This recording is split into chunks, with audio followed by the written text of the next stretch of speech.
Greetings one and all, and welcome to a Dark Rider Headcanon. I am the Nightmare Rider, Mage of Mind, reminding you, as always, that even a cheeseburger can be deconstructed to its original source. Crossovers between different forms of media are pretty popular in creative fan works. However, I think that crossovers can also be used as an interesting thought experiment from an analysis perspective, looking at individual characters from a fresh perspective and seeing how their established personalities would function in a completely different universe. As such, I've been pondering for a while how the main six would fit into one of my favourite fandoms, Homestuck. Please note, for this headcanon to make sense, I will be spoiling some minor details about Homestuck, so if you haven't already, I highly recommend that you read Homestuck in order to see the full wonders of how the details I'm about to describe work in context. You will need to read about 4,000 pages or so. In order to win the game Sburb, players must search the medium and die on a quest bed to ascend to what is known as God Tier. God Tiers grant them a specific set of superpowers based on a combination with their class and aspect. So for example, John Egbert's God Tier title is the Air of Breath. Air is the class, which means they are protected by the aspect and use it to protect others. Breath is an aspect, being all about wind, the flow of things and freedom. So, John Egbert is literally protected by the wind and can use his powers to defend his friends. Based on that,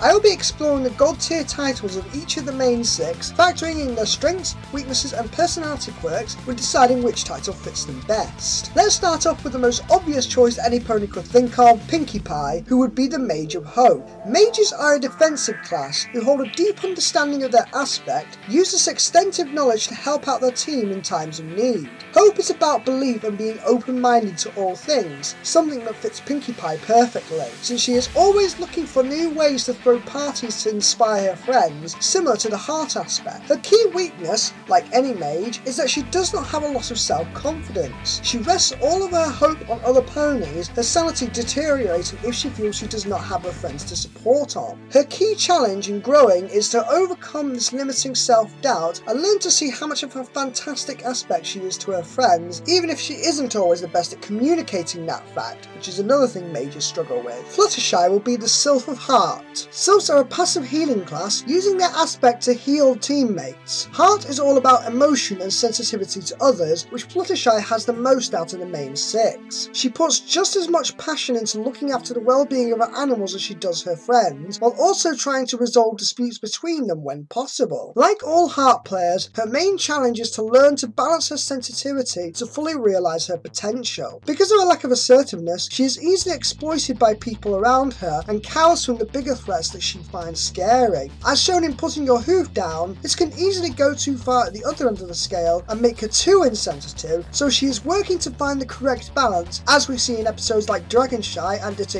being breezies. Rainbow Dash will be the Knight of Breath. As I mentioned before, breath is about wind and the flow of things. The Knights are an active class that can weaponise their aspect in order to protect their teammates. This doesn't mean that Dash is necessarily violent, just that she can actively use her speed and weatherworking to defend her friends, always keeping them out of harm's way despite her cocky attitude. This can push her to the dilemma that breath players primarily face though. Her high-level extroversion makes her very blunt with her emotions, which can often come off as very insensitive to the needs of others. Dash is gradually recognising how more of a social assertiveness can make others feel uncomfortable, and so continues to try and balance her emotions better in order to best help her friends in their time of need. Applejack will be the Rogue of Time. Rogues are like Robin Hood, stealing their aspect from their foes to benefit the teammates, and time is all about linearity and time itself. As a Rogue of Time, she would be able to steal time away from her victims, using it to extend the time of her friends. While Applejack is far from a thief, she is primarily working for the benefit of others, using her knowledge and experience passed down through her family generations in order to maintain her farm.